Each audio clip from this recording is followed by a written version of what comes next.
হাসানুল হক ইনুর সম্ভবত মাথা নষ্ট হয়ে গেছে। পুলিশের সাথে প্রায় 15 মিনিট ধরে তর্ক বিতর্ক করলো। ইস্যুটা কি জানেন?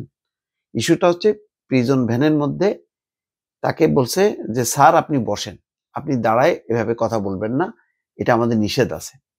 উনি তখন কোন আইনে আছে, কেন আমি দাঁড়ায় কথা বলতে পারবো না, নিয়ে আসেন আইন কানুন। হাই রে ইনু, কি বলবো, ইনু ভাইরা যদি একটু 15 বছরে এই আইন কানুনের একটু চর্চা করতেন, তাহলে আজকে এইরকম প্রিজন ভ্যানের মধ্যে পুলিশের সঙ্গে তর্ক বিতর্ক করার দরকার হইতো না। এটা মানায় না।